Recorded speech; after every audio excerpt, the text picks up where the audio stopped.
All right, looks like we're ready to make a start.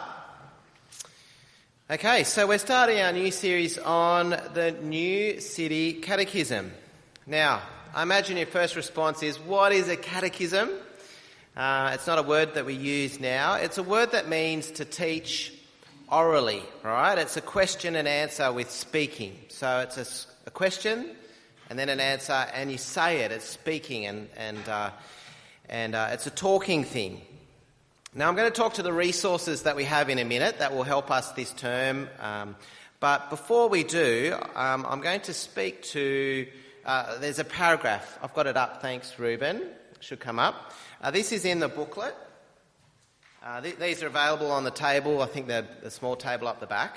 I'll speak to these resources in a minute. But this explains what a catechism is. It's really helpful. It says, today, many churches and Christian organisations publish statements of faith that outline their beliefs. But in the past, it was expected that documents of this nature would be so biblically rich and carefully crafted that they would be memorised and used by Christians for growing and training. They were written in the form of questions and answers and were called catechisms. Okay? And so we're going to go through a catechism. The Westminster Confession of Faith is our church document, and along with that we have the Westminster Catechisms. There's a shorter one which I think has 107 questions in it, and the longer one I'm not too sure, but I think it's over 200 questions. We're not going to remember those ones, okay? They're a bit big for us, but let me encourage you to compare them as well. There are other catechisms around. We're going to be looking at the New City Catechism. It's a catechism that was designed about 10 years ago. We're going to do a question a week for the rest of this term. There are a number of resources that I really want you to know about that will help you to learn this. We're going to learn the question and answer, okay? A bit of memorisation. It's really easy. Resources to help you. Before we do the resources, in fact, I want to say there are two versions of the New City Catechism, okay? There's the adults version and the kids version. We're going to do the kids version, the easier version. Okay, I've got a slide to show you. We're going to use this slide a bit today. The question is, what is our only hope in life and death? The kids version is in white and the adults version has extra. It's the same question, it's just got extra answer. You can see the fuller answer that the adults have. But we're just going to be learning the kids version, the white version. You can learn the longer version. It'll be much more beneficial, I think. It's got much more depth there, but we're going with the simple one. So resources, if you've got a phone, go to the next slide. You can download this as an app. You can see it, search New City Catechism. It's really helpful. That's fantastic. So put that on your phone. Memorisation helps if you do it regularly, and you can do it wherever, whenever. The other resource that I'm going to speak to particularly is this one. There are copies of this up the back. This is a devotional, very much the same as what's on the app. This has just got an extra commentary in it. There's a couple of comments on it. I've only printed the first 8 questions in this booklet. You can buy this as a book. It's about $20 from Reformers or Koorong. And they're excellent, so if you want to buy that, you can. This is free at the moment. I've downloaded it. It's on the email, so if you want to download it as a PDF, it's free. You can search for it as a devotional, get it free on the app. There are other things that you can buy. That's the kids version. It's only got the kids version, so that's helpful. This is pretty much the same. It's just got the adults version in it as well. You can buy things like that. It's up to you if you want to do that. So can I encourage everyone? It's going to be helpful if you put a bit of effort, memorisation throughout the week. It takes a little bit. It's not going to be that hard. I reckon you'll leave each week on a Sunday knowing the question and knowing the answer, because I'm going to ask you again and again. It's going to be a bit more interactive. This is an interactive sort of thing, and so I'm going to be asking questions of you. I'm going to ask questions of you during the sermon. I'm going to get questions out from you, and I'm going to get you to repeat the question and the answer particularly. And at the end as well, each week we're going to have a question time. So questions about the questions, if that makes sense. But if you've got any questions about this make sure you remember it and ask at the end. I'm going to be a bit shorter in our talks. So, all of that's introduction. Any questions? What we're doing, how we're doing it? All good? New City Catechism, put a bit of effort in. Let's go to the next one there, Reuben. So question 1, what is our only hope in life and death? And the answer is that we are not our own, but belong to God. Okay, I'm going to ask that again. I want you to say it this time. All right, everyone together. I'll ask the question. You repeat. We'll do this a couple of times. What is our only hope in life and death? That we are not our own, but belong to God. Good. If you get a bit further along, don't look up there, all right, as we go through. Ask again, what's our only hope in life and death? Good. You're getting it already. What we're going to do, we're going to think about what the question's asking.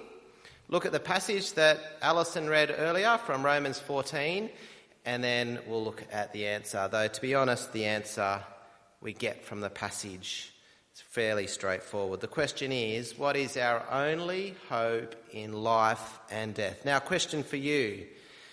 The word our hope, right? Who does that refer to? Who is the our hope? Who are we talking about?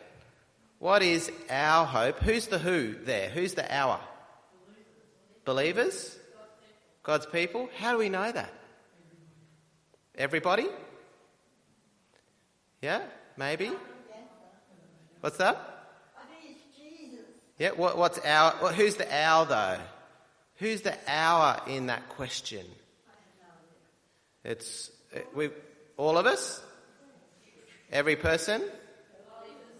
Believers. It's an interesting. We've got different answers here, don't we? It's interesting. I don't think we can get the answer from the question. I think it is a selective group. It's referring to a particular group of people. I don't think it's everyone here. It's saying our group. It's not saying everyone. What is everyone's hope in life and death? It doesn't say everyone. It's speaking to our hope, so a particular group. I think we get the answer from the answer. It's talking to those who belong to God. You can't really get the answer to that, who is the our, from the question itself. The longer version, I think, helps us with that. Those who belong to God, I think everybody does belong to God, but particularly those who belong to our Saviour, Jesus Christ. That's the saving work. Those who receive his life, his death and resurrection. So it's our hope. Notice it's not my hope. What is my hope? We just celebrated the Lord's Supper together, right? It's a community together. It's not my hope. It's not an individual thing. It's not everyone's hope. It's our hope together. There's a group, selective group, not everyone, and a group of people. So ready? Here's the question. What is our only hope in life and death? Okay, I can see some people getting it. See some glances up at the screen still, but try and work on it. So that's we're working through the words. What is our only hope? I think we get only, don't we? There's one and only. I'm not going to spend much time on that, but our only hope. What does hope mean? What does hope mean? It's a funny word. Tell me some things that you put your hope in this world. What are some things that we hope in? That we are one of God's children. Okay. What about of this world, of other things, normal things in this world? Stable government. Stable government, so we don't have revolution and death and... Yep. What else? Job security. Yep. Work. No wars. That's yeah, we certainly hope that. What do we put our dependence in on things in this world? Our expectation of things. Where do we find our hope in? Eternal life, yeah? Money or prosperity. Money, yeah? I think there are lots of things in this world that we put our trust in. Money, I think, is one. Relationships is a huge one that we put our hope in. Whether we have a spouse or not, whether we have children or not, relationships, friendships, even the hope, even the desire to have some of those things is where we put our hope in, where we find our identity. Material possessions is a big one, yeah. Anything else? Successful job? Good health, that's a huge one. How often do we go to the doctor wanting and seeking good health? We want good health, don't we? We desire that. That's a big one. When we're sick, boy, don't we put our hope in being well again. That's a big one. I think comfort and happiness is another one, that being comfortable and being safe and secure. I think some of the ones we've mentioned kind of feed into that, the security and being safe. Yep. Hope is that idea that something is going to do something for me that I can't do for myself. That's what hope is about. That, whatever the things we've mentioned, and there are many more, will help me in my life. Do what I can't do. Be what I can't be. It's going to make me happy or safe or comfortable. There are a lot of things that we turn to in hope, isn't there, in our life? I'm sure you can think of more if you stop and think about it. They can be good things. What we've just mentioned, they're great things. But can they provide hope in life and in death? It's more than just the living needs that we have, isn't it? What is our only hope in life and in death? It's a big question, isn't it? Seeing the scope of it, it's huge. Where do we go when life is tough? Maybe when death is there. That's the right answer. Where do we go when we know that death is around the corner? When someone we love may be sick and ill? Do we say, I've got stable government, I've got enough money in the bank to get me through this, I've got investment properties, I've got a good job, I've had a great family and friends, I've got lots of people. Those things are good, but they don't give us that hope, do they?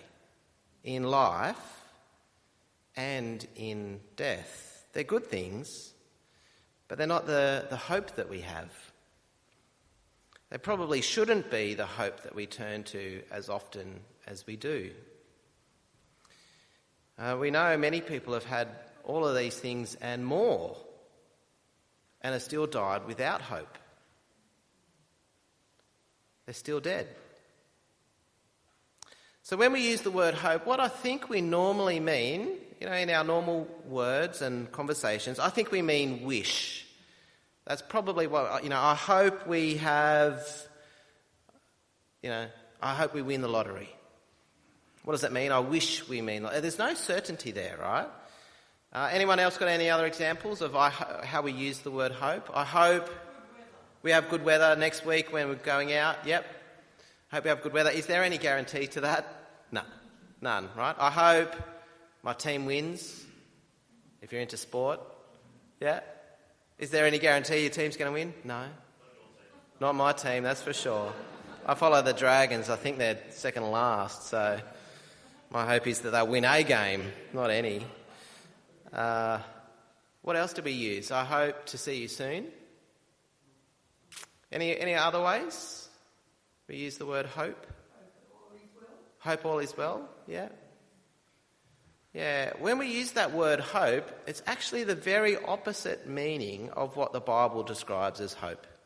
Okay? So when we use that, it's like a wish. I wish to see you soon. I wish my team wins. But in the Bible, hope is the very opposite. Hope is the certain guarantee, the expectation of it definitely happening. And so when we say this question, what is our only hope? It's not our only wish. That's what we think of when we use the word hope. And it actually means a guaranteed result. The guarantee of something is going to happen. So it's not my only wish in life, in death, What is my only hope in life? What is my only wish in life? I can't even say it with wish, you know. What is my only wish in life and death? It's not that, is it? And what's our only hope in life and death? The Bible uses many words instead of hope. I think we've sung some of them. I've noticed them this week. What is our rock? We've sung about Jesus being our rock and our foundation, the basis for knowing the future, a sure thing, that sort of thing. That's what hope means. So far, our question. I'm going to ask you, don't look up there if you can't. Try and get it. What is our only hope in life and death? That we are not our own and belong to God. So to the last question, last part of that question, what's our only hope in life and in death? Why add that last part to the question? He could just say, what is our only hope? But they've added, in life and in death. Why would they add that? We think of life and death as being separate. We kind of live now and death is later. But that's not true, is it? Death in this world and life go together all too often. Life and death aren't separate things as we may want it. They're really two halves of one whole. Unfortunately, we know that to be the case because Adam and Eve sinned. Death entered this world. Death is now a part of this world. And as we celebrate in Lord's Supper, we're looking forward to the time when death is removed. But that's not just yet. That's not now. Death is something we deal with in life all the time. We have people that we love and care for that die. We're frequently confronted with death every day. If you listen to the news or watch the news, it's always about people dying. There's always death. But it's not just others, though, is it? It's easy to think about others' death. Our bodies are on a one-way path to death. Death is knocking on each one of our doors, and it's going to open one day. There's no escaping it. Is it this week that we're going to get a call from a doctor saying, I've got some bad news? Tomorrow I have blood tests, annual blood tests that you get done every year, right? What are those tests going to reveal? There's probably only going to be bad news, isn't it? The question asks, what is our hope in life and death? And it's the nowness of life and death. Yes, it's later on for eternity, but life and death now as well. So we've spent a long time on the question, what is our only hope in life and death now? What's our only hope in life and death later? Let me ask you the question. Don't look up there.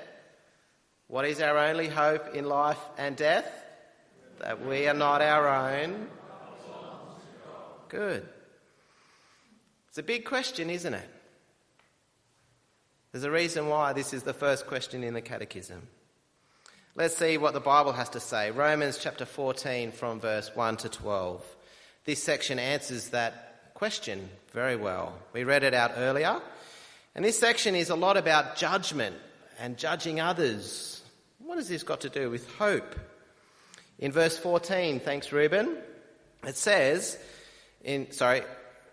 verse 1 of chapter 14, it says, "Accept the one whose faith is weak without quarrelling over disputable matters." That's the key there, disputable matters. And then it goes on to list 3 areas that are disputable matters where we're not to pass judgment on. All right, so the first one is up there on the screen. Thanks, Rubes. Verse 2, can anyone tell me, what's the disputable matter there? Eating. Yep. Some people only want to eat vegetables here. I think that's crazy. I love meat. But some people want to eat vegetables only. We've got to want to be vegetarian in our family. It's great. Good on him. It's perfectly fine. The issue, though, in this part isn't being a vegetarian. That's not really the issue, whether to eat meat or not. The issue is all the meat that people were eating were sacrificed to idols. You couldn't buy meat that wasn't sacrificed in the name of another Roman god. If you went to the market to buy meat, whatever it is, the roast lamb that you're wanting or steak or sausages, it would have been sacrificed to a Roman god. So the question Paul asking is, in this letter is, some people think you can eat this meat, some people think you can't, and they're both saying you can't be a member of this church if you disagree with me. Whether you eat meat or you don't eat meat, you're in or you're out. That's the issue, okay? The next issue is in verse 4. Thanks, Reuben. Up there. That's it. What's the issue? Anyone tell me what the issue is there? Judgment about? Yep, go to the next one. Thanks, Rubes. Click down the bottom. Yeah, it's the quality of work by a servant. So, servant, worker. Some people are saying they're not good enough. Their work isn't good enough. They can't come to church. That's what they were saying. Okay? The third one, verse 5. What's the issue that some people are judging whether you can come to church or not, be part of church? Holy days, Sabbath. Yeah, whether you enjoy the Sabbath and rest on the Sabbath or whether you don't. So it seems we've got a group of people saying, if you eat meat, you're in the kingdom, you're fine. Another group saying, you can't eat meat. That's what you have to do. We've got a group saying you've got to have workers that do a really good job, and if they do a really good job, then they can come to church. If not, they're out. And then there's another group saying, well, you've got to rest on the Sabbath. Another group saying it doesn't matter, all days are good. And all of them are saying you're either in or you're out on the basis of these things, okay? You've got to do this in order to be in. They're all putting conditions or expectations on what it means to belong. And then Paul says, none of that matters. None of that matters. It's whether you belong to Jesus. That is everything. So we read in verse 6, and you can see the link how this is all coming together in verse 6 to verse 8. It says, he brings it all together. Whoever regards one day as a special day, fine. They do so for the Lord. Okay. Whoever eats meat, fine. Does so for the Lord. For they give thanks to God. Enjoy it. Whoever abstains does so for the Lord and gives thanks. Fine. That's all fine. None of these things matter. Verse 7. For none of us lives for ourselves alone. And none of us dies for ourselves alone. And if we live, how is it that we live? We live for the Lord. And if we die for the Lord. So that whether we live or die, we belong to the Lord. That's what matters. We belong to the Lord. The point that Paul is making is really clear. For the Christian, the one and only thing that matters is that our only hope is that we belong to him. All these other things don't matter. We have a God who's conquered our sin and our death, and so that's it. If you belong to him, that's what matters. We're not our own. We don't get to decide what makes other people in or out. That's up to God, whether you belong to him or not. And so, the question, I'm going to ask it, you're going to say it. What is our only hope in life and death? That's a big answer, isn't it? Just a quick thing, look at the adult's answer there. I love the bigness of the answer. It's a bit bigger than the kids' version. It's body and soul. That's the physicalness of our lives, but the soul is kind of the non-physical stuff. All of us, there's more to us than body. It's all of us. The life and death, it's everything, both now and into the future. Our only hope is that we belong to God and to Jesus, his work for us in saving us. That's why the adults version is a bit longer, because that point really matters, I think. It's not just everyone belonging to God, it's that we belong to God because of Jesus and his work for us. We can't do this for ourselves. We can't control life, and we certainly can't control death. But he can, he has, He does, and he will continually. That's why our only hope is that we belong to him. So, time for questions now. Any questions about this passage or this question or the answer? Or even a suggestion on how this applies to us? Probably got about 5 minutes, I reckon.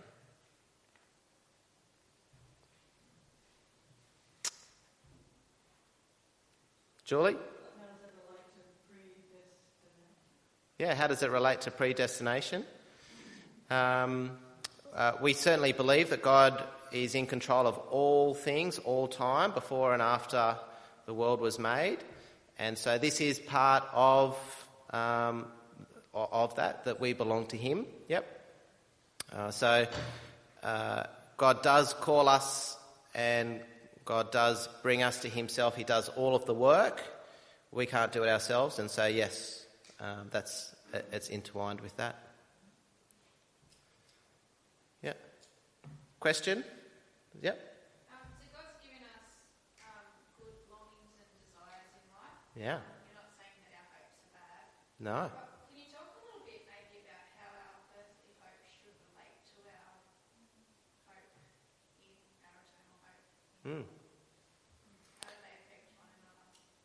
Yeah.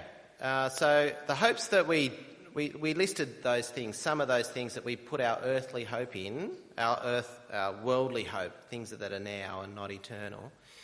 And they are good things. They can, I want to say they're neutral things. I think everything is neutral. And we can make them good or we can make them bad. Okay? So if they become our master, the thing that we find all of our meaning and hope, and